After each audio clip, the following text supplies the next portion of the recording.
All right, well, we're live. We sent it. Caleb, Chow. How are y'all Hello. doing today? Pretty Doing good. good. Doing good. Awesome. So, y'all have been working on Deno this last cycle, right? And Yes. how's that been going? We like it. Yeah, pretty good. Cool. I like we starting to like Deno as a technology. Nice. Yeah, just to the ergonomics around it are, I Yeah. don't know, really like it. Yeah. My biggest things originally was just being able to like use the tooling to I don't know it's all muscle memory for me, but I think it's like command click to go through to see where the implementation of these things are, especially Mm-hmm. coming from libraries. In sort of the node context or the npm context, that drops you into a d.ts file most of the time, Mm-hmm. which is nice, I guess, if you want to see the same typing that you could Right. already see by hovering, I suppose. Yeah. But if you want to trace that to where it's like the actual source code of where these things are, it's like you gotta like manually put that together with the Mm-hmm. JavaScript files, Yeah. and yeah, that could get a bit rough. Versus Deno, the biggest thing I had from messing around with that is like, oh, I actually can get to right where this thing is actually implemented. So I Yeah. can Yep. actually, and setting breakpoints and all that stuff becomes so much easier because of that. Yeah, you can just directly author TypeScript and you can like your packages, your what would we used to like the NPM package idea is you would just ship TypeScript. Like you just ship TypeScript. Yeah, There's no really build step that's yeah. required there, That which is really nice. that lack of a build step is something I'm not used It to. is, yeah, So especially coming from like the NX paradigms where you're like, yeah, let me build my app, ship my app, or look in the dist folder is yeah, kind of like a little, it's different, right? Deno still has the concept of bundling, which we've implemented as kind of like a build if you so want to. So in that place, you would get just a single build file, a bundled file. So there is, so you can still kind of run with that concept in the whole NX world, but it's not required by any means. And I would yeah, that's recommend interesting. not to doing it for most cases unless you have kind of like a maybe an edge case or something like you specifically know you need this. But Mm. Yeah, it's interesting. I guess because well, if you're working in some sort of monorepo thing, that distributable still may be nice if you end up having a large workspace with a whole bunch of projects yeah, and one of your applications doesn't use all of them. I guess it's nicer to not send the whole thing, maybe. yeah, it highly is dependent on like how you deploy, which is why we still offer it. Um, so like a lot of kind of new age, if you will, is like if you have like an integration with your Git provider already, so like they already have your repo cloned regardless. So at that point, like it doesn't really make sense to build it, and that's kind of like how we integrate with like Deno Deploy. Is you just kind of link your repo together, and then when you push and commit, or you commit and push, it's just there. You already set the entry point, and it's just good to go. And that's a really nice experience. But other things where like maybe you have your own deployment strategy for your company or whatever, like there's still a build step. So if you want a dist single bundled file, you could. We've also tossed around the idea of maybe making like a copy only build, so where it'll still put something in like a dist folder, but it'll still be the TypeScript. We haven't implemented that, but an idea we've thought about. Very cool. Yeah. Shout out to Stream Overlay Pro. Thanks for stopping by, man. Hello, hello. He's been streaming quite a bit about NX from what I Right on. understand. So hope that's all going well. But yeah, let me drop in. I'm going to throw into the chat here. This is a repo that we had set up. There's actually no Deno in it yet, because Chow and Caleb are going to show me how to add it. But yeah, let's take a look at that. And yeah, from Madrid, that's awesome. It's really cool to see just how far-reaching some of this stuff goes. So welcome, Philippe. Hope you have a good time here. Let us know what you like about Deno. Fill in tickets to make the experience on NX more comfy. Yeah, We appreciate it. that. And Kenya as well. Well, welcome. Relaxing meditation music. I'm sure that's not your real name, but we appreciate having you all the same. It's a good name if it is. Yeah. That would be a great name, especially with the comma. Yeah. All All right. vector for that though. So Yeah. All right, here we go. I've got VS Code open. Let me maybe show what we have so far. And this may be familiar if you've been watching some of our other live streams, but you don't need to. You don't need to have seen any of the other ones. Maybe let's show the project graph. The yeah, NX let's project start graph. there. See what we have. So this is where we're starting out, which is we actually have a project that looks like this. So at the base here is sort of a TypeScript library. Not necessarily Deno or NPM, but there's just some interfaces in here. Actually, let's take a look at the models file. So inside of our models file here, we just have a bunch of interfaces that describe how the different request bodies and response bodies and some of the entities that we'll be using inside of sort of like a to-do API, if you will. And then we have an API client here. And we can take a look at that. API client has a bunch of functions. It's pretty much wrapping our API to just say, this is how you get to-dos. Here's how you create a to-do. Just wrapping that up so that we don't have to remember like what the fetch looks like, what the method needs to be, all that stuff. We just have a function to pass the things that we actually need. And then top level here is a to-do app. This is written in React. I think it's using like React Query. We actually don't need to know too much about that because it just like interfaces with the API client and it works. It's kind of how it works. Oh, and here's Yuri in chat. Oh, man, we've got Madrid, we got Kenya, we've got Italy, we've got Congo as well. That's awesome. And New York City. We're hitting all the stops here. Caleb and Chow, where are y'all at? Actually, I don't remember. We're central folks, so I'm in Texas. I'm in Missouri. Missouri. Nice. Well, there you go. And I'm here in Arizona. So yeah, really cool. But I guess let's take a look at the API. I think I could jump into like my main TS file here, and we can see here's our Express server, and we are just hosting those endpoints that correspond right back here to our client. So what we'd like to do, I think, when we look at this graph is we want to take this API written in Express in sort of this node ecosystem. We want to take that out, or maybe we could just leave it in actually, before I just leave it in. But we want to get fast. We want to get blazingly fast. We want to get Deno Yes. fast. So we want Deno at our API. So yeah, what's the best way to do this, y'all? Let me know. Start driving me here, maybe. Sure. So first thing we want to do is make sure we have everything committed, which I think we do. I don't see anything checked out. Yeah. And Source then control is clear. let's go. And then we'll have the plugin. So we have the new Narwhal Deno plugin that we just published this past week. So you should be able to. Is it in the registry already? Yeah, look at that. There you go. Didn't know it was in there. Nice. Yeah, so you'll want to install that plugin. And once that's installed, we can just generate an app like we would with any other Narwhal plugin, like the Node plugin.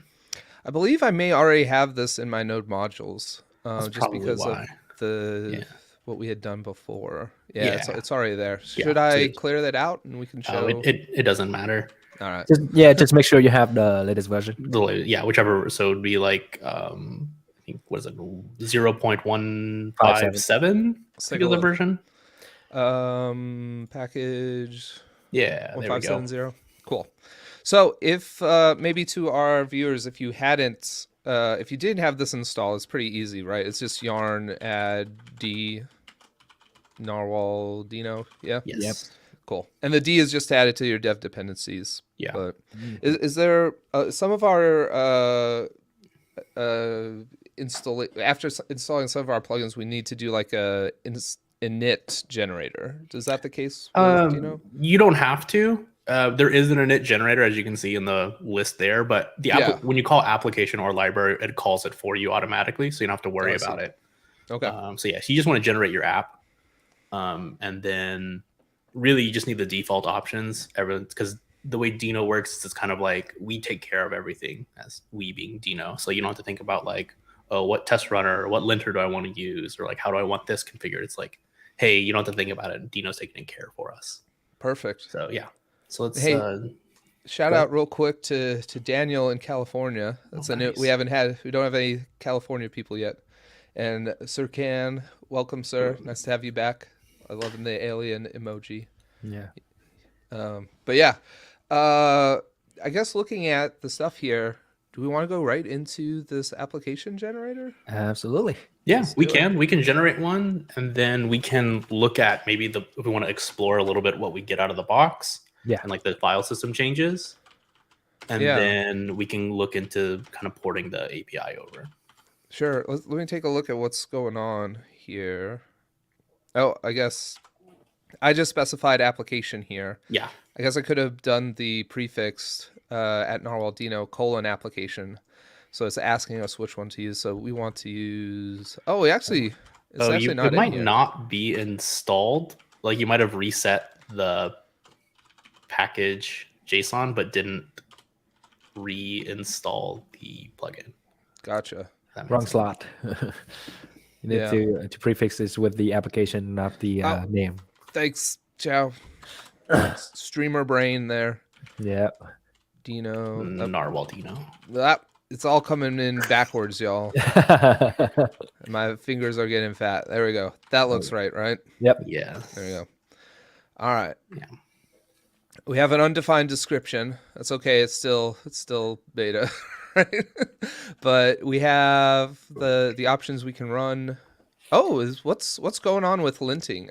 Is there like a default Deno linter? This is really So Deno and the test runner are their own.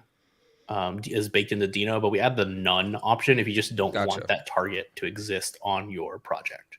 So you're like, hey, I don't really need to lint for whatever reason, or this project doesn't need to be tested because it's only like types or something. Gotcha. So we just have that option turned off. Yeah. All right. Well, I don't think we need anything other than the name, probably. No. Yeah, the defaults, we try to make them happy and helpful. And that's one of the things that we like about Deno. It makes creating this plugin super easy. Yeah. Yeah.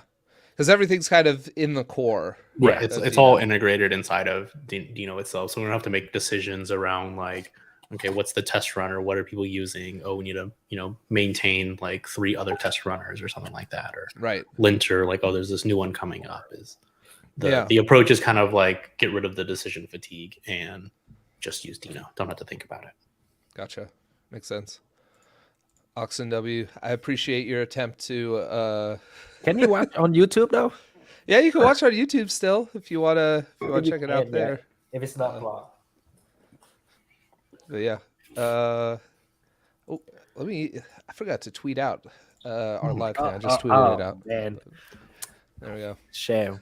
Let me grab the URL here for you. While you're doing that, there's actually this new option that Chow just added in just the other day, which is this with watch option. Oh yeah, which came back from some feedback with the community that we were actually talking about how people want to use Deno or how they're currently using Deno within the context of a NX workspace. It's very interesting. You can read the description there, but basically the idea is, so NX has this idea of like, a default serve target that most apps are generated with, where you have that kind of reloading when you make file changes and whatnot. But some people mention that, well, with Deno, we build like an internal CLI application. Yeah. So this is like something that's just kind of like ran, not really like you don't need the reloading. It's like an actual tool, but it's just internal to the workspace itself, and they use NX to run it. So this basically turns watch off by default. You can always configure this after the fact if you set it to something you didn't expect it to or didn't want to. Gotcha. So this just basically kind of allows that behavior out of the box without having to go change the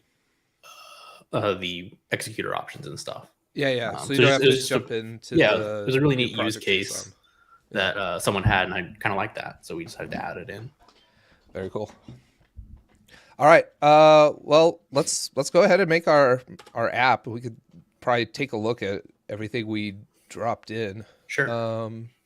We updated our extensions. Interesting. Yes. So we go ahead and add the Deno extension Oh, okay. as a recommended. So if you clone this down after the fact, you'll get that little prompt on VS Code to be like, hey, you should install this extension, because that includes the language service for Deno, which we then also configure in your settings for VS Code by default. So if you pop open that guy, so this guy, we basically say, hey, this is where we want Deno to run. So this scopes where Deno runs. So if you have Node and Deno in the same workspace, this will prevent Deno from running like, hey, this is wrong, or you're missing this, and then TypeScript also being like, hey, this is wrong, because they will work only in certain scope paths. And then, that import map, which we can talk about here in a second, basically is what you can think of as equivalently the tsconfig path that you're used to with NX. So like where you'd have those aliases for your libraries and stuff. That's kind of the Deno equivalent. Yeah, so we put one of these in the base, in the root of our process. Maybe take a look. Mm-hmm. So this is new. This import map is as we ran the generator. Yep. And right now there's no libraries with Deno have been generated, so there's no paths here set. But if we were to make a library with Deno, it would just go... It would automatically add that entry for us. Yeah. Interesting. Well, yeah. Let's take a look at the application itself, maybe. Sure. And shout out to Dale Nguyen. Welcome, sir. Hope you enjoy the stream. We just generated our Deno API. I think we'll probably take a look at ripping all of this stuff out. Yeah. Actually, so right? what we generate here is really just kind of trying to give like a little bit of sample of like different things that are happening with Deno. So we generate this main file, which is like your entry point that you would be used to with kind of any Node app. And then we have this handler, which is just a function that just returns an HTTP response. So we're making an HTTP server. And then we have a test file just so you can see like how Deno tests maybe look as well. So serve is just coming, I guess this is the standard from Deno. Yeah, so this is coming from the standard library from Deno itself. So this is written by the Deno folks and maintained without third-party dependencies. So it's kind of like while it is technically like a package you pull in, the idea is like this is something you can rely on as a standard library from Deno itself. So it behaves the same way as any other dependency would in Deno, like another import, but kind of with like a higher trust factor, like a little verification on that. Yeah, got a question here in the chat from Stream Overlay Pro. How is Deno linter different than ESLint? So the Deno linter, you can actually find it on GitHub. I think it's maybe called Deno lint. It's actually a generic language linter, if I remember correctly. It just has a JavaScript TypeScript implementation. And it's written in Rust, so it's got to be blazingly fast. It says it right there. Fast.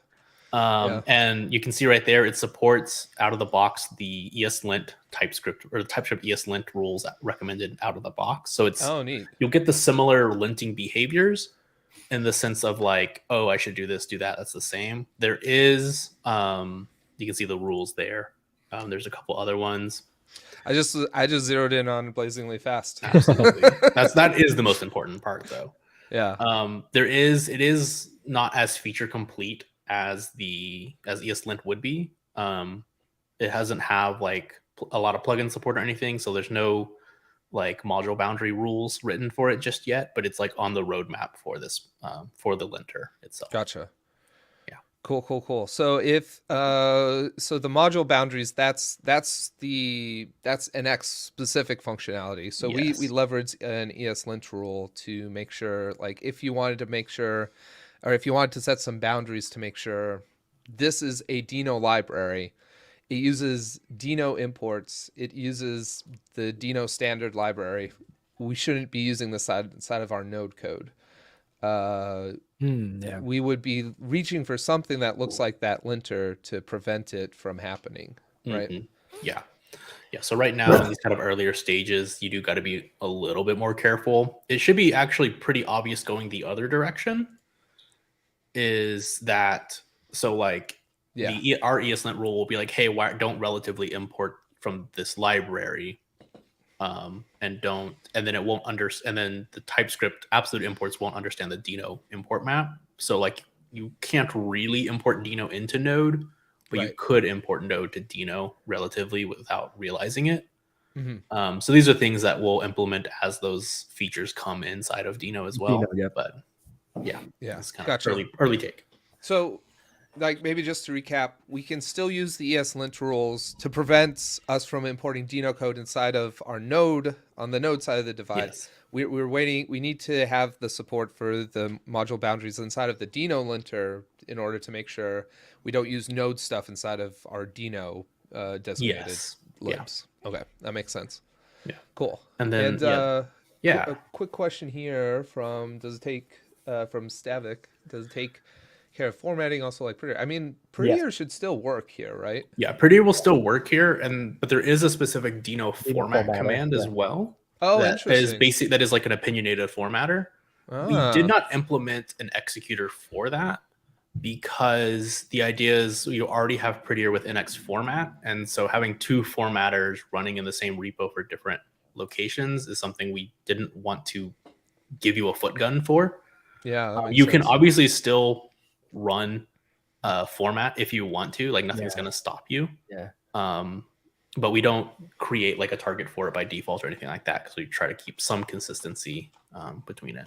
Yeah, I think your autosave will keep formatting for you. But yeah, so what does that look like? That's just Deno format, and then Deno FMT. FMT. And then file name, or it'll run the whole repo, but you can give it a path. Yeah, so apps / whatever. I don't know if I want the whole repo. I don't know what all it's doing, right? So just like that. Yeah. Maybe let's make it smaller so we can see. I don't think that's saved, so it wouldn't do anything. Oh, shoot. Yeah. There you go. Let's try it again. There, save it. I think your auto formatter saver's going in there. Oh, dang it. Prettier's already getting to it before you can get to it. You can wait. I could get around this. Save without formatting. There we go. Look at that. Now we're cooking. There we go. There you go. Yeah. It did take me to double quotes, which I don't think I like. So yeah, that's all configurable as well inside the Deno.json that's generated for your project as well. So this is where a lot of configurations will happen. So similar to how you would configure your linting rules inside of the ESLint, or your Prettier inside the format, or you would configure your format in the Prettier file. You would configure these guys here. So options, and you can probably do like single file quotes or something. Yeah, get those double quotes. Yeah, single quotes. True, I think. Yeah. There you go. Well, I will commit that because we'll still use Prettier. But yeah, that's cool. That's cool. Yeah, so you do that. I actually did not know that about Deno at all. So that's and so the Deno JSON with Deno itself, Deno JSON and is technically optional. Right now with our plugin, we are using it to basically detect if you are a Deno project or not for the project graph support. So it is like a pretty like a hard requirement for us. You can change the location of this file wherever you so make it fit, and you just update your executor options to be. But right now we generate one per project. They all extend this import map, and really the defaults kind of make sense. You're not really in this file much for day-to-day usage anyways. Good deal. Well, hey, let's look at the project JSON here because I want to let's serve what we've got and see what it's doing, and then we'll like stand up our to-do app with Express, and then we'll start pulling things out and switching it over. So yeah, I guess we just want to serve, right? Yeah, just serve. There it is, listening on localhost 8000. I guess if we go to localhost 8000, there it is. There you go. Just a good old happy JSON response. It's just that easy, y'all. Just that easy. Let me get Postman here. I feel like we may need it. Sure. Blazingly fast. I know. Well, Postman is struggling. Clearly not good written old in Rust. Electron. Yeah. Well, let's just hit it here. 1,000. You gotta update though, man. No, not today. No HTTPS. Oh yeah, We're just- I was working in .NET actually, which you can apparently Yeah, it supports configures that out of the box for you. HTTPS. Yeah. Yeah, Nice. locally. That's It's interesting. very nice. I Yeah, like and, it. And by the way, I just want to make a note here is that if you're familiar with Deno, you know Deno is secured by default. So, and we're making network call and it works. Is because under the hood, when you run serve, we actually pass allow all to Deno binary so that we can have like a smooth experience for like dev locally. Awesome. Yeah. Let me see. Can I make this bigger? Because I feel like just prepping this for later because I'm pretty sure we'll be using it. Maybe not. I don't know. Yeah. Get this scratch pad out of here. Click collection. Collection. Will that collapse it? Nope. No. Can you drag the handle between the two of them? Yes. There we go. That's more like it. Now it's just too big. There we go. That looks nice. That's good enough for me. All right. So Deno's working. It's working on 8,000. I think we'll probably want to hit that. Like I want to just replace it all. So I think I'm going to put this to 3,000 eventually. Yep. Checking the chat real quick. Yeah. We talked about formatting. There we go. Yeah. So let's make a new terminal here. We'll do. I guess we'll do just like npx NX serve and then to do, I think was the name. So this is standing up the React app. Let's drop something here. NX serve API. And that set up the Express app. Well, so let's just go check out localhost 4200. Those things should already be talking to each other. And yeah, to do app. There we go. Just check network. Sending a test. All right, so it's not pretty, y'all, but it gets the job done. It's called Brutalist Design. It's perfect. Yeah. You're a designer, so it's fine.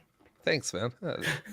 I've been working hard. I've been in this industry for a long time now. This is what 10+ years of web dev looks like. Yo.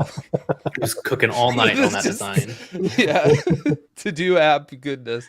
All right, but yeah. So let's cancel out the Express server. But well, maybe first.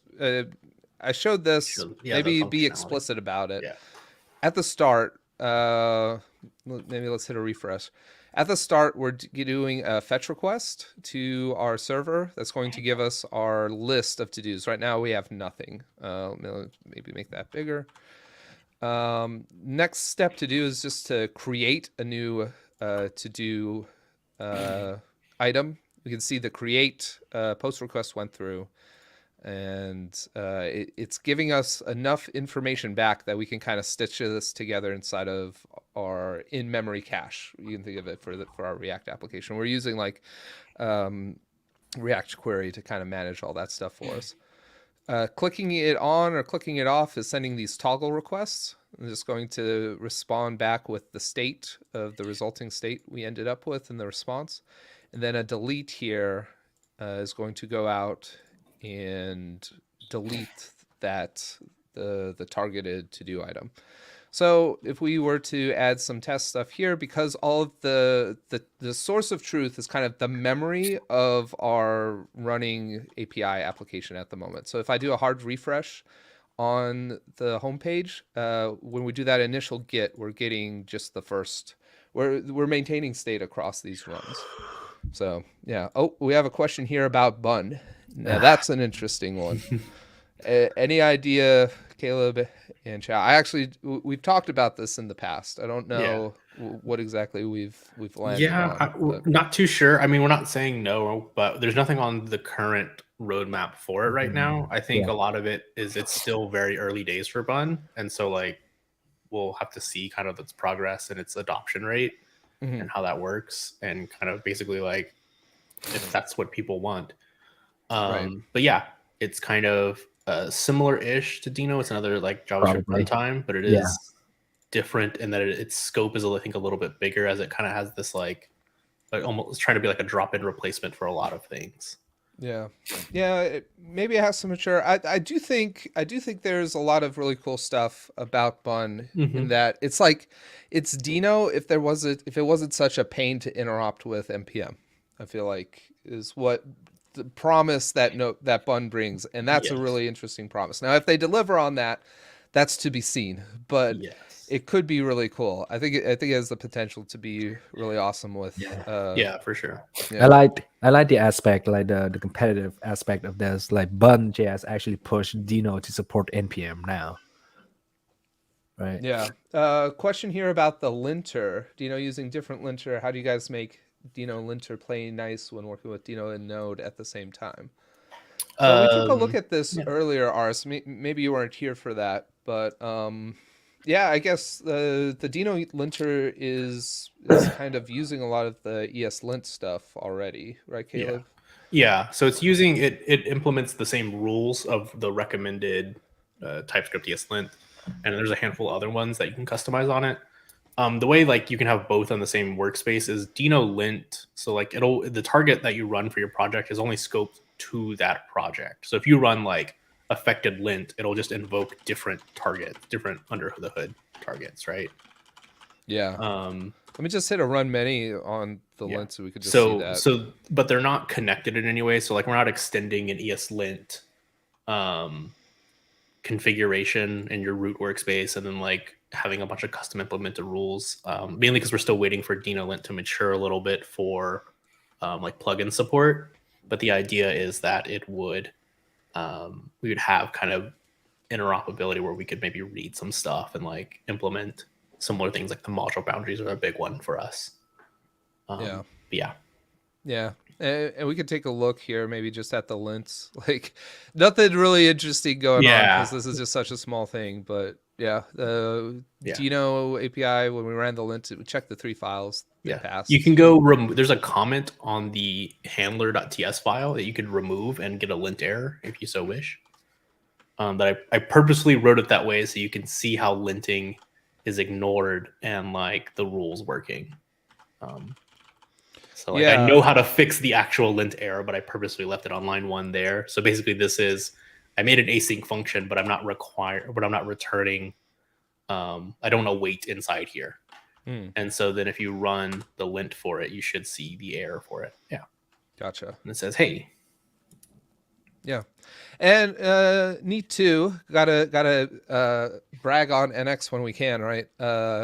We ran the same exact command. It knew exactly which project we had touched, which was just the Deno API. We could see everything else was just pulled from cache. So these were essentially instant. Not that it was that long, but it was nice to see that everything just kind of worked. It knew which thing had been touched and which one to rerun. Yeah. So very cool. Cool. Yeah. Great question. Yeah. And let me just see. I guess my perception filter was working on this ignore. So I guess it's like similar kind of ignore. Yeah, just like the ESLint ignore. So it'd be like ESLint ignore next line, then the rule name itself. And those can also be configured in the Deno.json as well. Yep. The Deno.json. Very cool. All right, y'all. Well, let's go back to the console here. Yeah, let's get porting. Yeah, let's get moving on some of this stuff. So I'm going to take down our API. Our API app is the Express one, and so we're going to replace this. What do I call it? Deno API. Deno API. Yeah. Yeah.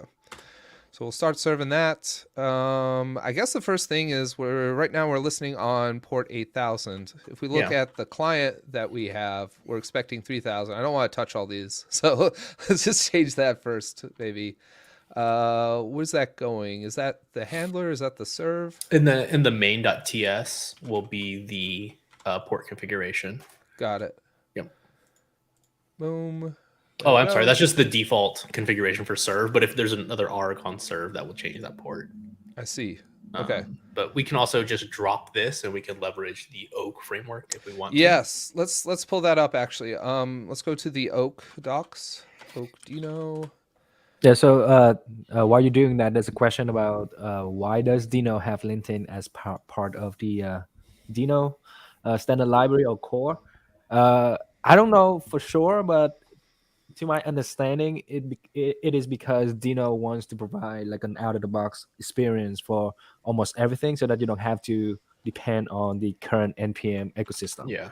From my understanding too, and like at least from my past experience, like with .NET, like it's the same way. Like it's like Microsoft provides the full suite, right? So like coming to JavaScript and like TypeScript is kind of like different. It's like, okay, now make a decision about everything about your project now, and you're like, oh, I just wanted to write something. So it is like a little bit different, I think, kind of mindset inside of the whole JavaScript ecosystem. But once again, Deno has it there. You could. I'm certain someone will attempt to make another linter for Deno as well. That's like maybe interop somehow. But yeah, for now, we support the built-in Deno linter. And that's kind of the recommended way from the Deno folks and kind of the community at large. Yeah. Yeah. It feels like Deno wanted to be really prescriptive with a lot of this stuff so that we wouldn't have this like competing of like which linter do we use, like TSLint versus ESLint, and then which unit test framework do we use, like I guess Jest versus before that was like Karma.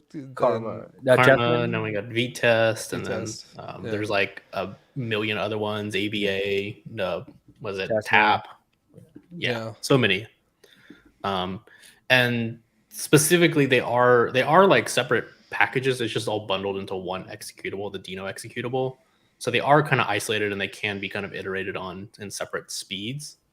So like, and specifically on the linter it is actually just a generic like AST linter implementation, and then they just created JavaScript linting for it as well.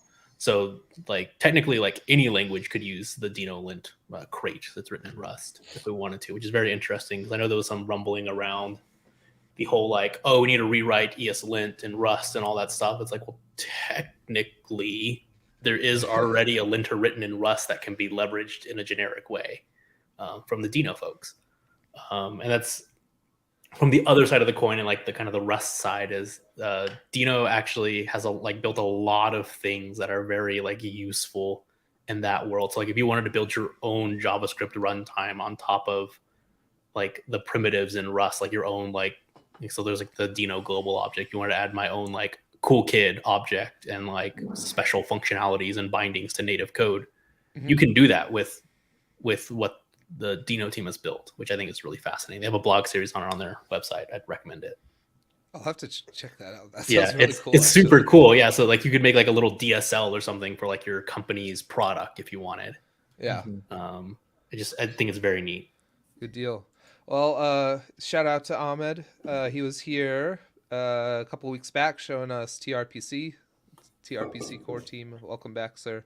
I think you have convinced me, by the way, on React query especially. Can't use TRPC here with Deno. I don't think yet. Maybe I mean, so Deno does have npm and Node kind of compat support. Yeah, I imagine we could just use the router, like the TRPC router, but like throw it into Oak somehow. Probably. I don't know if y'all have an adapter for that yet. But I don't. Yeah, I would imagine there's nothing super specific about like node internals inside of TRPC. It's probably mostly TypeScript types and like just kind of communicational stuff, but nothing like I'm monkey patching Node. Right. We got a question here from Jordan. Well, if you use the JavaScript debug console and use NX run for the Deno app, will the debugger work?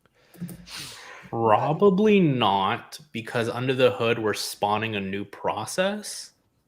There is a -- inspect flag on the Deno like serve or whatever commands that'll open up what is basically the Chrome dev tools you can, or anything that connects to the what's the protocol called, like the debugging protocol. So VS Code can attach to that process as well, and then you can work with that. So you're saying there should be a inspect flag -- inspect somewhere. Let's try that. How does that look like? Yeah. How does that work? -- inspect.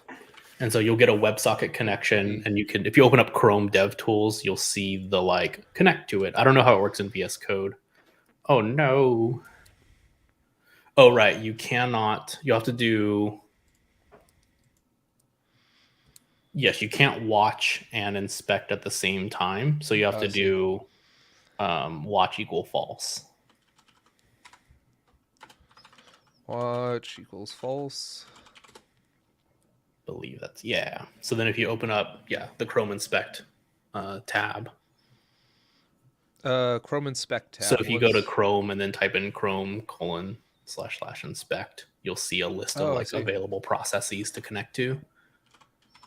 There's a way to do this with VS Code as well. I'm just not familiar with it. So you can see here, you can click see all inspect. of my devices here. You can see inspect. I'm pointing to my screen like people can see this.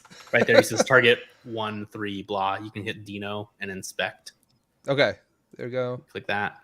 And then you're dropping into the Chrome DevTools. Gotcha. So there's a way to debug with VS Code as well, like in the Lisp server as well. I just do this with very much. So here's this, and we could do stuff if we wanted to. Exactly. Neat. So yeah, and that's exactly right though. Like, why do you need a debugger when you do have console log? Like, I really like the debugger. Me too. I will not take the slandering. What's the Twitter drama? If you have to use a debugger, your code's too complex to understand. That's the hot take. Yeah, maybe. We got a question about Nest. I feel like Nest is too Nest actually has hard dependencies on like Express, doesn't it? At the end of the day. I don't know, maybe not. I haven't messed with it in so long. Well, that's the underlying engine, right? Yeah, there's a lot of node-based code in Nest core. Yeah, so a lot of the disconnect here, Rarish, is just like there's the node like core functionality, like servers and all that stuff, and then there's the Deno one, and they don't work together. Yeah, HTTP path, what have you. Yeah. Right. All that stuff won't work, and that's maybe like the promise of Bun, right? Is that those things would be interoperable, so you could use any kind of npm code. So yeah. Some more questions in the chat. Can you use Node Spawn and still debug? I wasn't sure if it only worked with Node. Yeah. I truthfully have no idea because I don't know what attaches, like what the I mean, it says JavaScript debug console, and this is JavaScript, so it's on VS Code to make sure it works. Yeah. I would imagine it would. I don't use VS Code daily, so like I'm just guessing. Yeah. Yeah. But but they speak the same protocol. So like right here, this is just like whatever the Chrome protocol is for DevTools. Yeah. Node and Deno both support it, so like it should work. Yeah. I'll have to. We'll have to do some follow up at some point. Just this is how you debug inside of VS Code. Yeah. All right. Yeah. It sounds like you can't use it. So, I don't like Nest all that much, but that's just preference, I think. So sorry. Right. But all right, let's take a look at Oak. And I think let's just start with this. We just replace all the stuff we've got so far. Sure thing. Drop it in. And I'm going to remove our Hansler too. You just delete those files. Delete, move to trash. There we go. And interestingly, I just imported from this URL, like an HTTPS URL. And I think if I hit save. No, because we're inspecting right now. Oh, so yeah. You have to kill it and restart it. But you'll see it. Yeah, you'll see it download right there in real time. Yeah. It didn't because we ran this already on your machine, so it's cached, which is another cool thing about Deno as well. It's not going to keep re-requiring everything. Where is this stuff, by the way? Is it... The cache is like, if you run Deno info on your machine, like on a terminal, you'll see all the cached paths that you... interesting. And I think if you command click on that import, it'll also show you. So here's where it caches. That's taking you to the actual That takes docs. me actually to HTTPS. Maybe like go to definition or something. I don't know. I'm not too sure. Yeah, so here you are. So you're in that file kind of locally. Well, I guess it is locally, but it's not like in your actual workspace. So this is the actual code that you're getting to look at. Yeah. It looks like it's like at some root level library. Yeah, it's a patches. shared. So like it's a shared library. So if you use this version of this library in another project, it won't re-download it because it's a global registry on your local machine. Yeah. Uh, Oh, we got a question in chat here. Nemanja, welcome. There's a problem with tree shaking with NX monorepo. It has to do something with Webpack. I think Deno has its own bundler, so would this problem be solved with Deno? I can take this one. Thanks, Chow.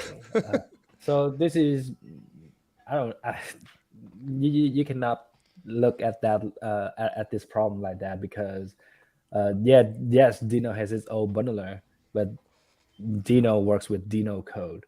If your library is using Webpack, using a bunch of node-based APIs, then no, Deno would not solve your issue. If this is specific to the Webpack executor, I would just recommend go file an issue. Yeah, something might not be configured correct by default or unexpectedly. Yeah. And I guess like the whole idea of tree shaking kind of falls apart in Deno a little bit, especially if you're not using build like we had said, because like the way this works generally is you go from source code, which we write in TypeScript, or probably you're writing in TypeScript, maybe it's in JavaScript, but probably it's in TypeScript. You do the transpile step that builds an AST, it builds your AST tree, right? Your abstract syntax tree. And the idea of tree shaking is if there's pieces of that tree inside of your source code that aren't being used, they get trimmed off during that transpilation step when you put out to something that's you're going to put out as a distributable. And most of the time, like we were looking at in Deno, you actually don't have a build step, right? Like I guess you would if you did add the build step in. I guess you would be tree shaking stuff off that you weren't using.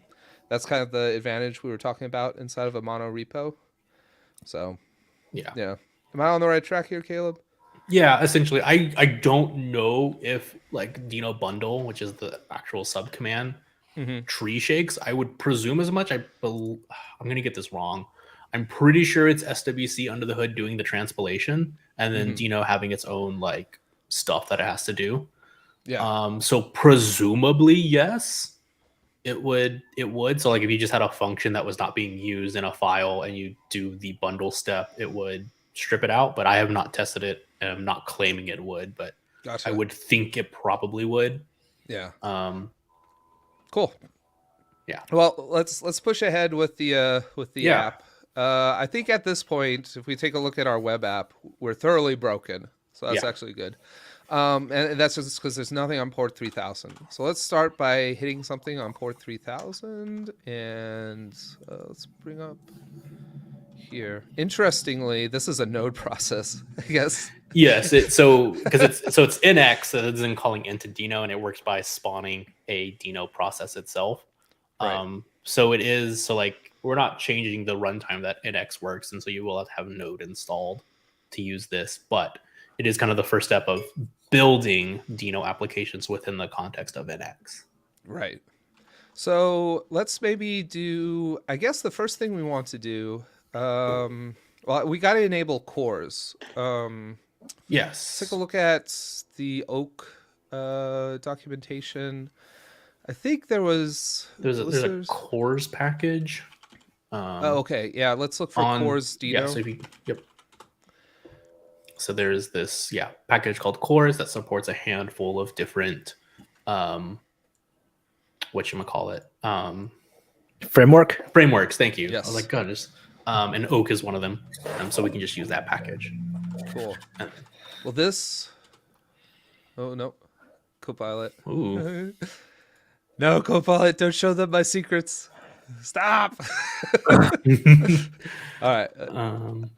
You'll probably have to. I guess we got to. I was hoping it would autocomplete, or it would. I think figure the out language service only works on. I think it's so like if you started typing like import from and then started building the HTTP path. I think the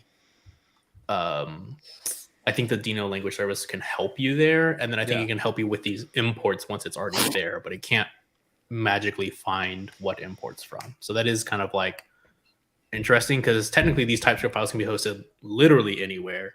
Right. But Deno.landx is like the kind of Deno folks one. ESM.sh is another one that is just like ESM code. Right. It's not Deno specific. And then there's also was it Skypack? I might be called that one wrong. Snowpack. Yeah, it's from this. I think the Snowpack people. Or I don't know what happened to that project, but it's from that realm is also another one. Yeah. And like you could throw up a web server and just return TypeScript files, and it would work. So like, Yeah. if you wanted to have your own registry. Got a question here from Jordan. Do you plan on having native Deno support for NX? I don't think so, right? Because we use There's- so much of the core Node stuff. There's inside of NX. nothing on the roadmap. We have flirted with the idea in like a what would this look like? Not a like we will do this. And so it's kind of it's like you were saying, Zach, like we have a lot of like things happening that have to be consolidated to make NX like runtime independent to make this work. And there's not really a good story for building like an npm package and a Deno runtime safe module, if you will. There's not like a great story for that. A lot of like custom work has to go into it. So yeah, but we've kind of like thought around the ideas, especially with like Deno security model. So you could like guarantee a generator wouldn't write to a disk, right? Like it would have to go through a certain path, or like you could guarantee that like things wouldn't happen that way.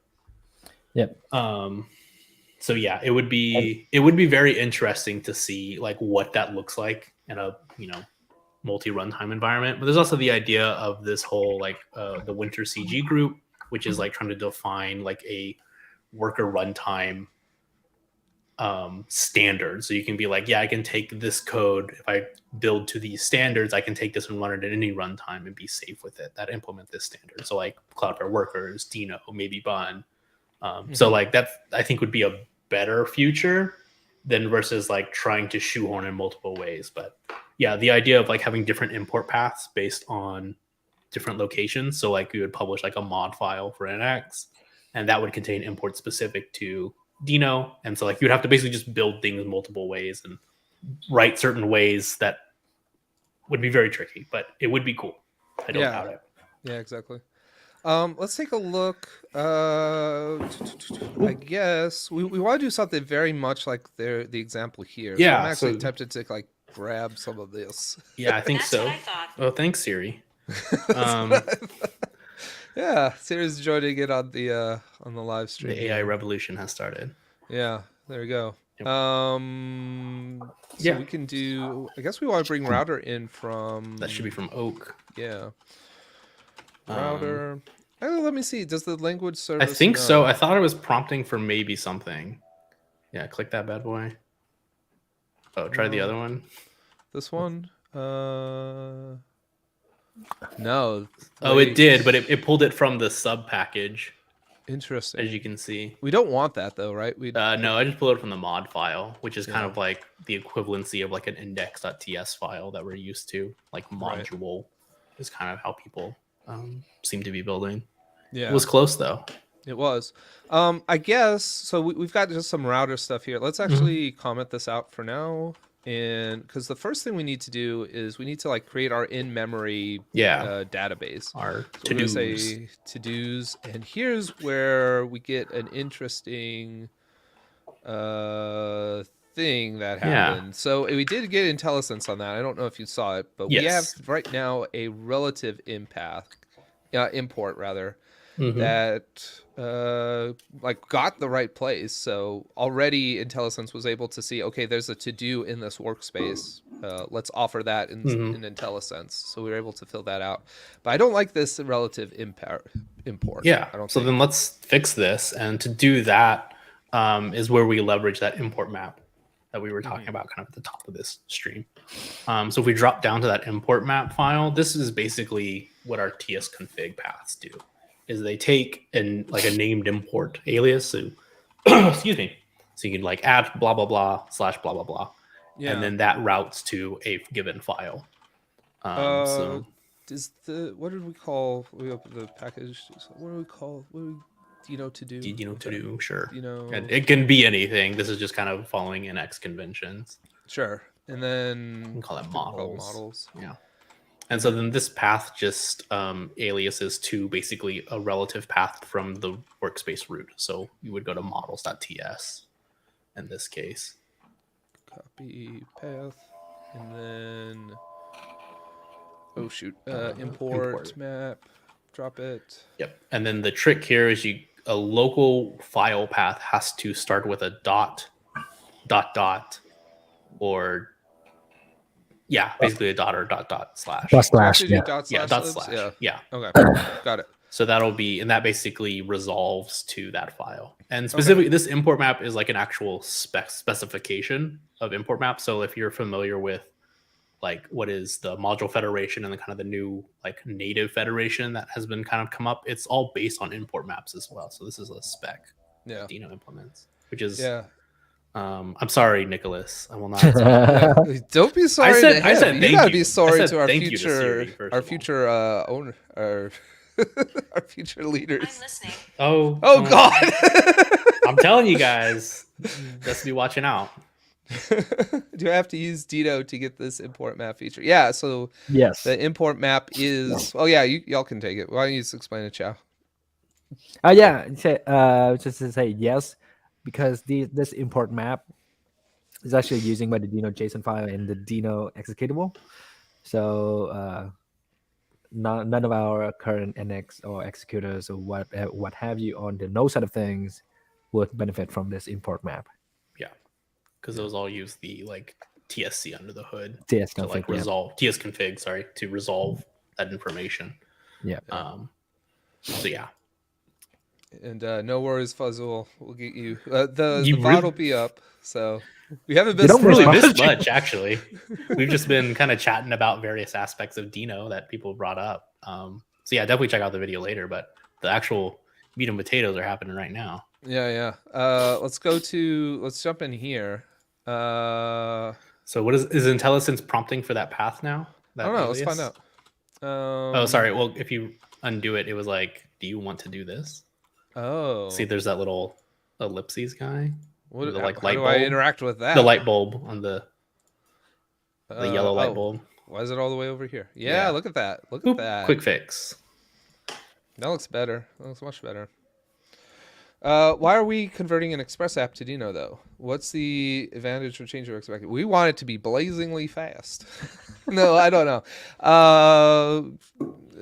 Yeah, I guess there's some advantages here. We talked about it before. My favorite one is when you in Deno, clicking through to like something's implementation actually takes you to its implementation rather than a d.ts file that tells us the types. Anything from y'all?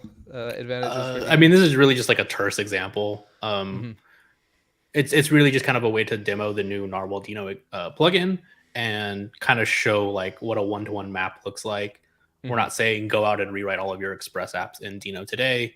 It's just more of like, what does Deno look like? What is a first look kind of going on, and kind of what can we do? But as Zach was mentioning, is Deno technically has kind of some speed abilities with it and has a little bit more, I think, nicer out of the box experience. Although I think with NX, they're very comparable because we handle a lot for you already. But it's really kind of player's choice. Yeah, and one of the things we're trying to demonstrate here too is like there are some nicenesses about NX where if you wanted to have a Deno backend along with like a React front end, it's not that hard to share those things across. Like we just saw between this import right here and between our import map JSON file. It's one step away from being able to have pretty nice interoperability.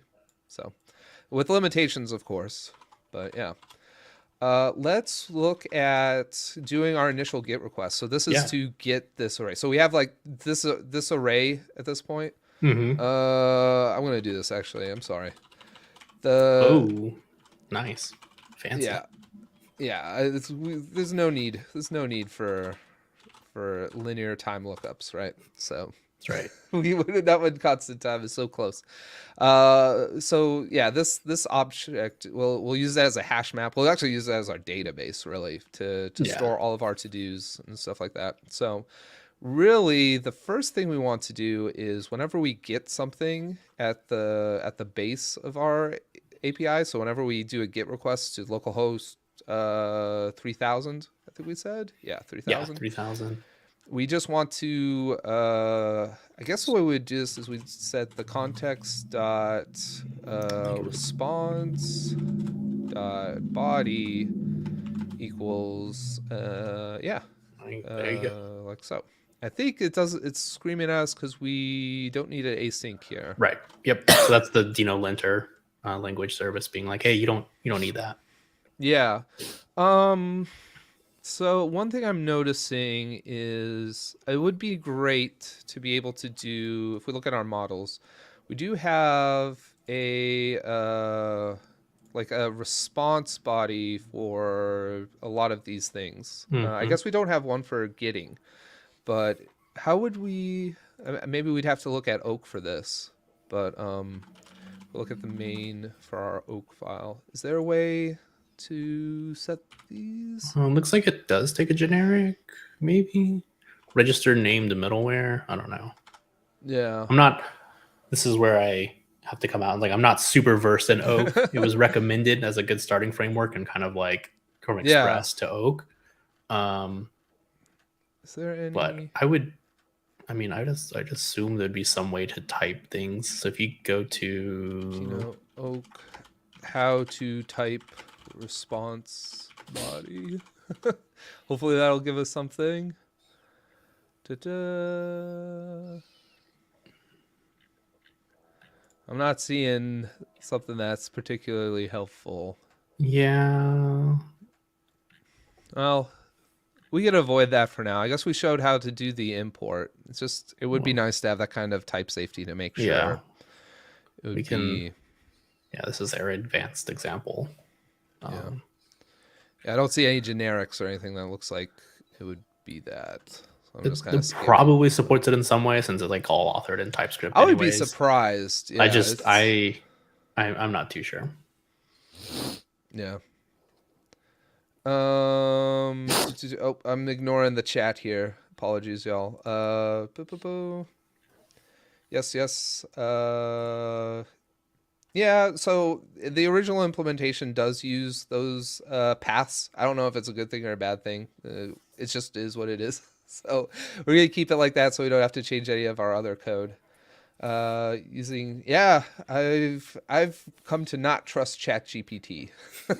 I'm very lukewarm about it, but that's a If conversation for another day. If someone wants to try it in ChatGPT and send me their response, that would be great. But I guess we'll just keep going with this. So let's at this point.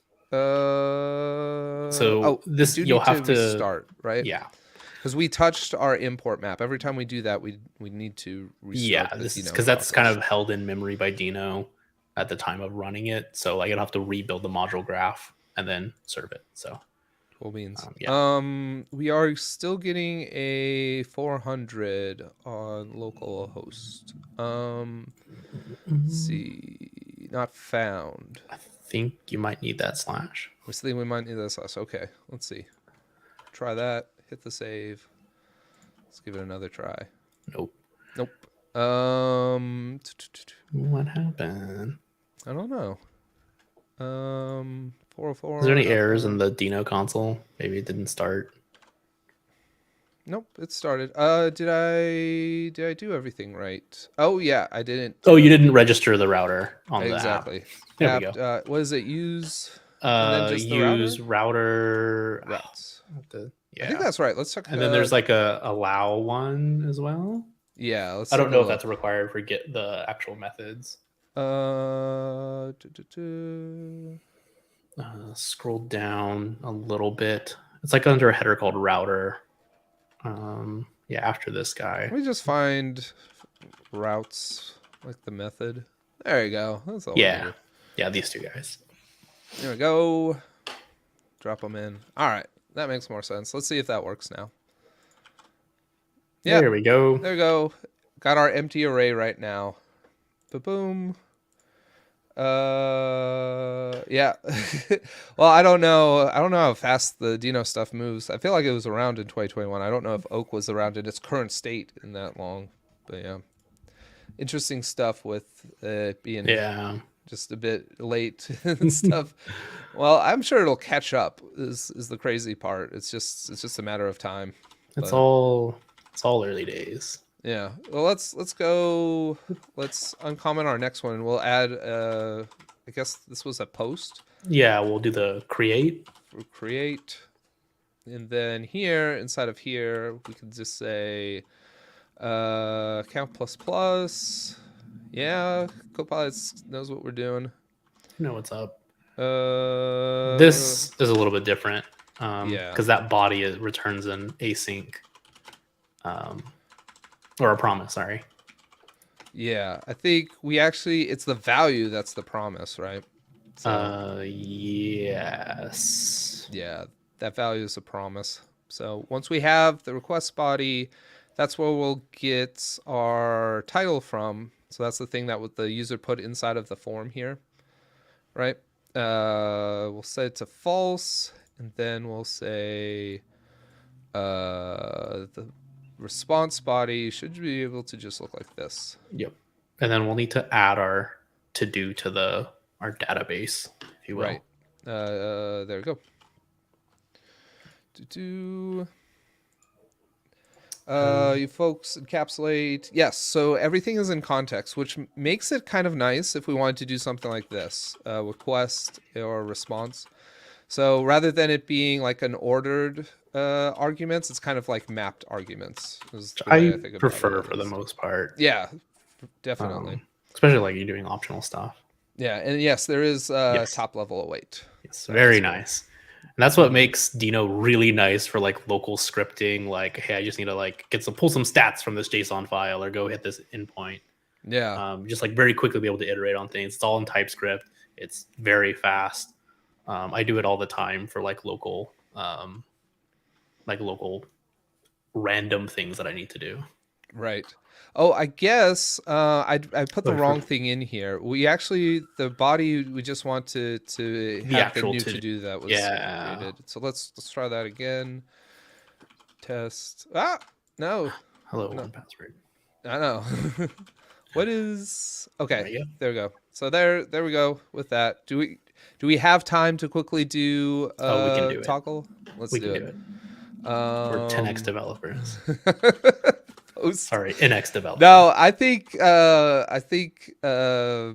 Copilot is going to be the 10x developer here because I think it knows where No, we're going. you're the 10x developer because you can use Copilot. Yeah, this is I got this in the bag, y'all. This is all me. Don't sweat it. Don't sweat it. Yeah, exactly. All right, so toggle is in. Let's make sure that works. Oh, that's not going to work right now because we made a change, so that reset our database essentially. Yeah. Toggling, yeah, looks good. Yeah, we refresh it, it should still be there. Yep. Nice. Let's turn it on and refresh. Make sure it's still on when we come back. Yep, all looks Hot good. dog. And the last thing to do, we just need to delete. And yeah. Yeah, that's right. Yeah, grab the ID. Delete it. Delete it. Sure. We don't need to call the body twice, but yeah. We already resolved the body value. Yeah. Let's come on, Copilot. Optimize. This is why we're still around, y'all. Is right? is that an error if you try to resolve the body resolve that promise twice, or does it? I can never remember this. I feel like at one point, if you try to resolve, it shouldn't be. The way it will work is if you await a promise that has already been resolved, it will just immediately. I mean, it won't immediately. It will actually get pushed on the micro task queue. Yeah. So it will be anything that's pending before it will actually go in. Oh, I think I'm thinking of like readable streams. If you try to like reread the stream that's already been read, it'll be like I'm closed. I think that's what I'm thinking of. Yeah. .NET days. Some conversation about top level await. Yeah, I think like Node actually will support this as of it does in ESM modules already. Yeah, right? Like that's one of the big things about ESM. So yeah, it's a yes. Yeah, thanks, Citadel. We tried putting us off to the side here, so it makes the code a little smaller, but I think it does a little better with our heads not getting in Just the way. in the way, yeah, So there you go. glad you like it. Yeah. Yeah, give it a whirl. Give it a whirl. It's fun. I like this stuff. It's nice learning new stuff. Did we do everything we wanted to do here? I think so. Toggle delete. I don't think there's anything more. We can implement, a reporting dashboard next, and then all of the good stuff. Send emails. Yeah. As of Node 18, yeah, I think ESM modules going back to like Node 14 will support. If as long as you're in ESM modules, flag, if you're in yeah. Common, even in Node 18, it's not going to work. If you're using Common JS, I think. I believe so. Yeah, it's an ESM thing. I think Node tells you like how to turn it on, and it's always like not wrong, but it's like not how you should probably do it. Yeah, exactly. Because it always causes issues. Freaking modules, man! I should have done a playwright, like a quick test suite, so we could just like hit play and see it all working. But we should see good call. Delete. Oh, that's all Might gonna mess up. Yeah. Yeah, because as soon as we made a change here, it started a new process, which means this got blown away. This is our database right now.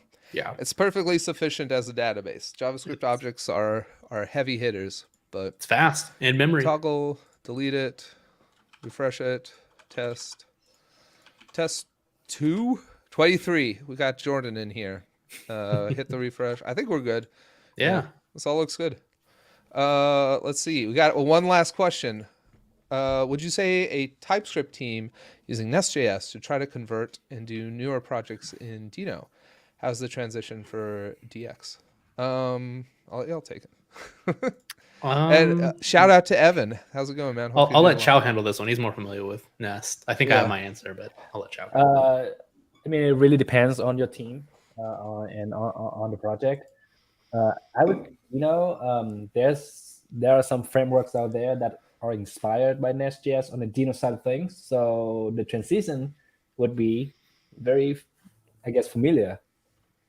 But there are some things in Deno that might be different, like the security context and all that stuff that you have to watch out for. But as far as DX, is just writing TypeScript server. Yeah, basically the same thing as like if your team sold on moving to Deno, I think that's the first conversation that has to be had of like, are you willing to do that? Because that's not like an overnight change. A lot of it probably could be. It's just a lot of like different like mindsets, especially if you're doing like running to the file system or like doing things that were like node-based APIs. While Deno does have this compat support, I would recommend just if you're gonna rewrite it, just rewrite it. Yeah. And by the go way, from there. I mean, if we have time, we can try like Deno Deploy. That would be the experience. Let's show the project graph first because I did want to show that. That's it's small. Hello. Just hanging out. Let's just maybe get rid of that. Let's just make a new one. There we go. There we go. That looks better. So we can see it looks pretty much like it did before. Like here's that whole tree going up and down. The Express app is still hanging out over here, but we got our Deno API now. And if we check the edge here, we know okay. Source main has that import, right? So right there. Yep. So it does. It's hooked in and knows what to do. And if we were to make a change here to models, like so, like just console.log, hi YouTube, right? Then we want to do something like I guess this wouldn't make much sense, but if we wanted to do like you can look at the affected graph. How do we do that? Just like affected : graph. Affected : graph. Yeah. Affected. Sorry. Affected. Yeah. Thanks. And then just I'm gonna use one of my my red. Opened it up in the weird term. My red tinted. You can click stuff, show affected projects. And they're all affected because model's the base. Yeah, that makes perfect sense. Yeah, it works. Perfect sense. Good deal. All right. So you want to look at Deno Deploy? Do we have time? I've got time. Do you have 5 minutes? I have 5 minutes. Yeah, let's do it. How's this going to look? So Deno Deploy is what is this? Is this an edge? So Yep. So it's. it's fascinating. I think it's super cool. So basically, it's like a web hosting platform like Nullify, but it's based around the V8 isolate. So it's very fast startup times, and it's easily distributable. So Yeah. it's kind of like across the entire globe, and you can have this entire project. I'm scouring. I was just seeing if you had like a deploy target well, here. So is this on a Git repo already? Like, can you push this up to GitHub? Can you push it to another branch is fine too. Let's just push it to the main, because that's fine. Push main direct. You can kill your so we file gotta go launcher. with GitHub git commit migration complete. We are now Git blazing push. fast. Oh, damn it. Oh well. Git reset head 1 and git add and all right. Reset is not all caps. Thanks. Is it case sensitive? I didn't think it was, but apparently it is. Apparently. Oh, You got, because you already pushed that guy, I think. Yeah. So you might have just push force. Force with lease if you want to be cool. Okay, there we go. All right, we're pushed up. Let's Cool. check it out. Do we need to look at GitHub, or it just No. needs to be there up on the Look what origin? Deno Deploy. Yeah, go to Google search that bad boy. To Google search Deno Deploy? Yeah. Okay. We'll do it through the UI. I thought you were telling me to just. I think there to just send I it. think there is a command to be able to do this. I don't know, or like a YAML file you can create. Okay. You can click sign in at the top. You just use your GitHub credentials if you want, or if you want to make an account, by all means. Oh, I think it only does that. Yeah. Why not? Sign my whole life New away. New project. Select the repo. It's everything. Oh, let's see. Oh. Look at you being secure. Everyone is avert your eyes. Don't steal his off code. Stop it. Just stop it. Oh, where's my? We purposefully surprised this on you to see how seamless it would be. I know.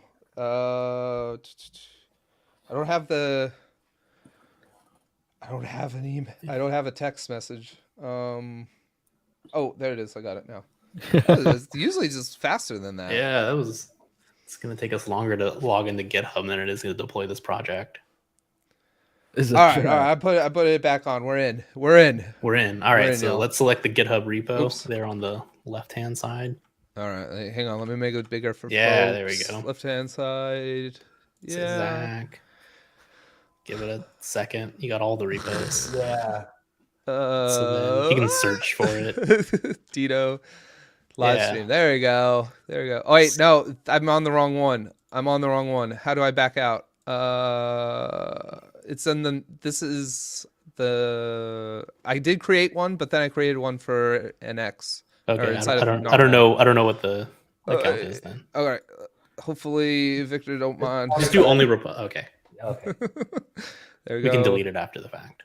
Click at the top one. Yeah. Okay. Let's give it a hard refresh. Hard refresh. Oh, up there. Wait, what? Oh, I don't think. No. All right, this is what we're going to do. All right, we're going to add a remote.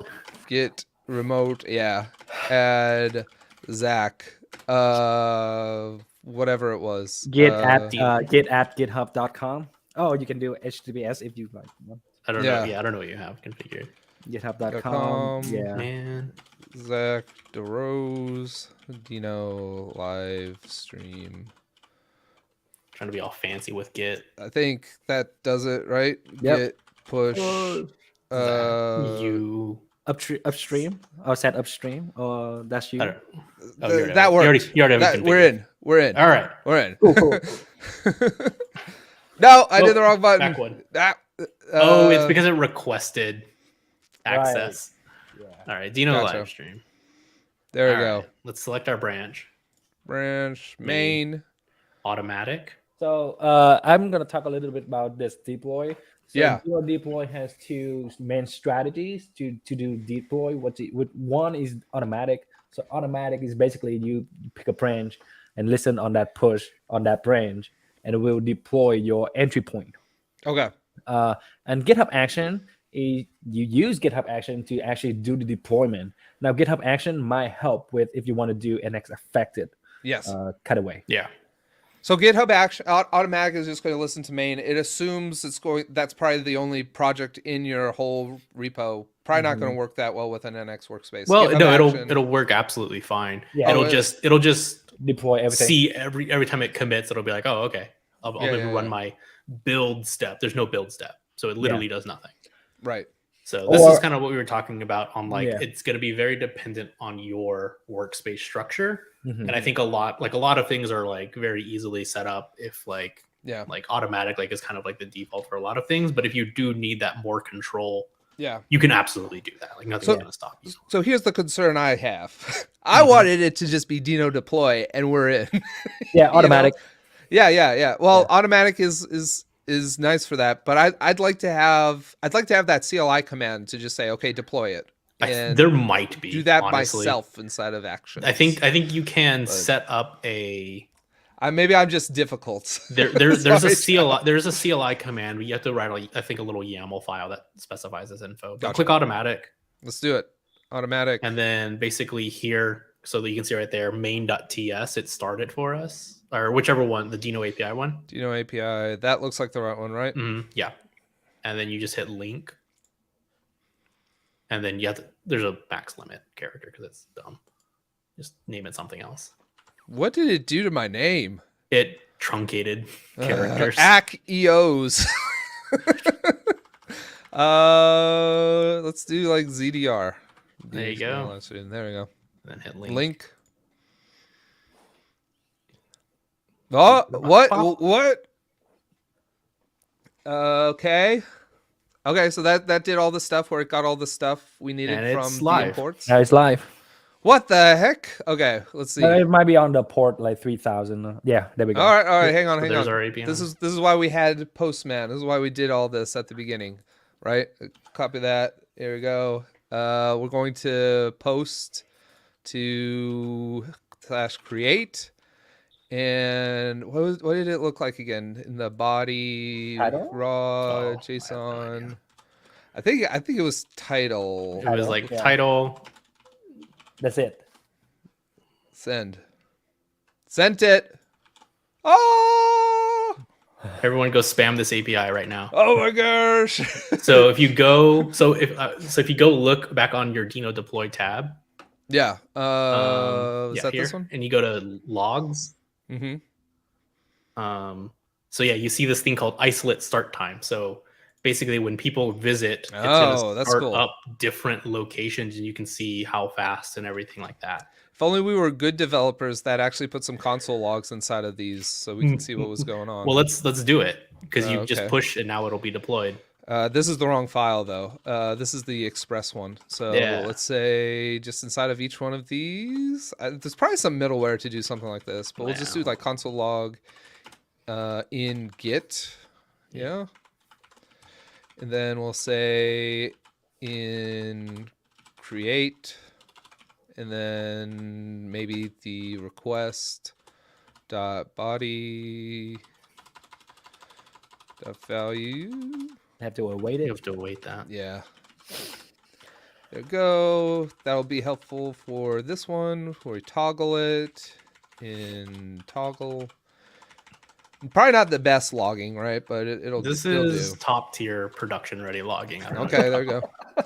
There we go. It would be, like I said, it would be nice to have like some middleware, so I could have just put that Yeah, in there. we could but- probably write like one, but All right. Git commit and push to the production level did you stage? logging. add Added. everything. Yeah. Oh yeah, -A. Yeah, I actually don't need to add because I didn't make a new file, but yeah, it doesn't hurt. Whatever. Git then push Zach. Zach. All right, let's do we miss it? So the Go to deployment. deployments. Look at deployment Deployments. Where's there it is. There it is. Deployments. and wait a little bit. Just Give it like a Oh, couple come on. seconds. It said automatic, guys. It said automatic. Probably just got to refresh. I know. I wonder if there. I don't think I'd be surprised if they had a WebSocket for this. Maybe they're Yeah. Poland, but This is a lot longer than it usually takes. oh my goodness. It's usually within like 3 seconds. Did I do something wrong? That's what I'm at. Not that I'm aware of. 1 minute ago. Okay, let's just It's check on it. GCP Cloud, you know. There it There it is. Okay, so it's already in prod. If we want to look at our logs, So yeah. so we reset the database when we did that. So Yep. I'll send another request here. That came back. We'll try to get it again here. That came back. Let's make sure there's another one. Just let's call this test 2. Send. Check it. Yep, there it is. And now logging. Oh, info, I think. Okay. No logs. Interesting. Ah. Well, we tried. We tried. That's interesting. But yeah. Oh, I think it's looking for that specific branch deployment instead of the production one for whatever reason. Oh, is it? Maybe. It says production, but it also that's the URL for the other guy. This deployment logs. Yeah, because it's saying that specific URL. That's interesting. Yeah. Interesting. Well, Oh well. I think we wait, what? Oh. Oh, there's 2? And this one's not prod yet. Okay, that's why. Because the thing that had just been deployed 1 minute ago for some reason was the same as we had. And now there's a new one here. Well, that'll do it. That'll do it. Why is this one not prod yet? Okay, now it's Oh, there prod. it is. Now we can see. All right. So now if we come back, I bet unless timing was weird, this should be empty again. Yeah. So let's add. We'll send it a Yeah, bunch. just send it a We're load bunch. testing right now. Yeah. And yeah, I mean, I feel like I hit send a lot more times than that, but I think that was Postman probably. Yeah. So if you go back to the log, we should now see them. Yeah. Let's see logs. Yeah. Hey, We did it. that's pretty cool. That's pretty dang cool. It's I'm sure yeah, there's all it's- kinds of stuff you could do with these logging things too if we had a better standard. But Yeah. But yeah, here actually send me the URL and we For can what? This site or post it in chat or whatever. We can all hit it at once. Get requests. you mean for the API? Yeah. Yeah, here we go. Y'all can have a good time with this. I'm not paying for it. I hope. I didn't see it. I never gave him my credit card, so.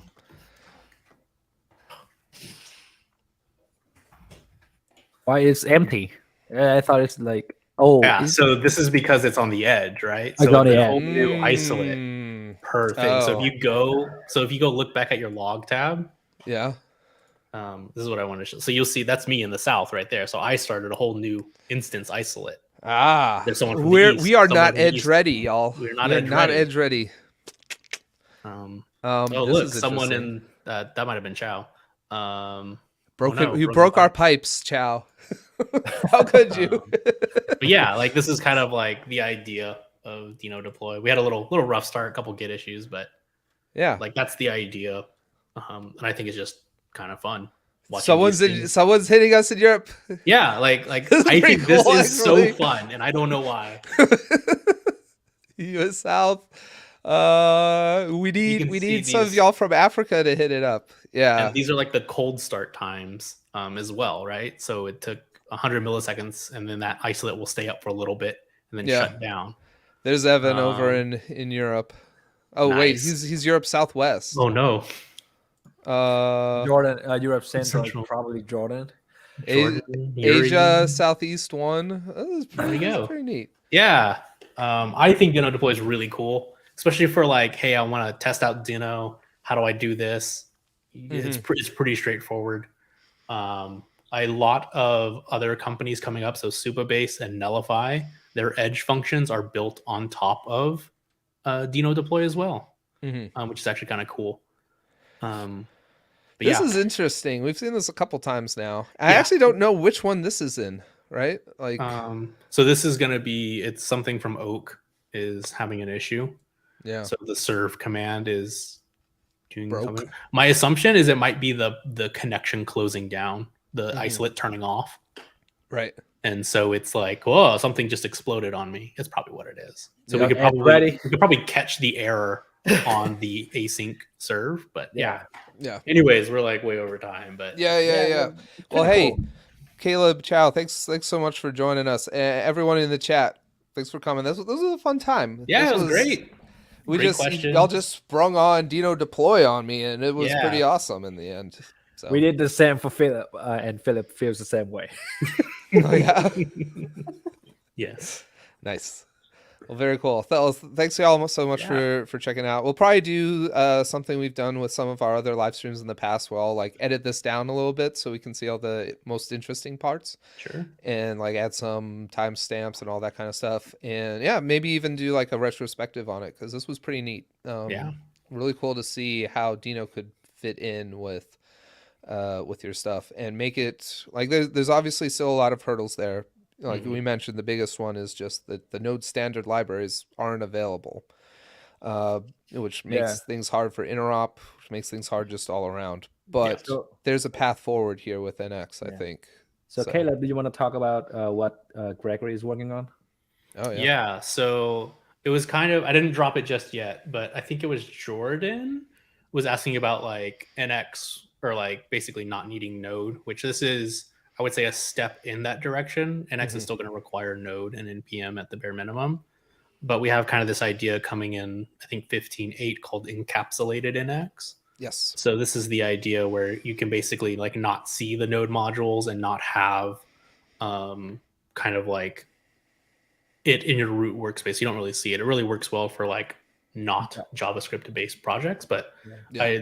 I threw up an example with Deno and NX encapsulated as well. So if you're like, I don't really want to see node, you can do that way as well. So you can just invoke NX through like a shell file, and it's just kind of like my normal standalone Deno project. I don't think about anything else. I don't have to. I can build however I want. Yeah. So yeah, I'm that's actually kind of making a video on NX encapsulated now. We'll probably see it like on our YouTube sometime next week. Yeah. It's interesting for sure, but yeah, we actually do need npm and node to run it at the end of the day because it's just like wrapping it up. Yeah. So it's not like we're running all of NX and Bash, right? It's, Yeah, no. we would turn NX I would into a rather Bash port to Bash Deno script. than have to do that. Yeah, exactly. Yeah, so it's but yeah, that's kind of, I think, kind of that evolution of like different language. Yeah. The biggest Biggest thing is you don't have those node modules in your root, like and that package JSON, right? exactly. Yeah, Yeah, like I don't. What is this? I don't want it. I write Java. Yeah. You don't need it. Yeah, exactly. Well, cool. Let's wrap it up there because we're way over. But Way yeah, over. I see even more people hitting in the logs here too. So there's people creating to-dos here as well. That's pretty awesome. But yeah, Caleb and Chow, thanks so much. Yeah. Everyone in chat, y'all rock. Check out the videos. Check out the stuff on YouTube. There'll be more stuff coming in. And yeah, we'll catch you on next time. Right. Have a good one.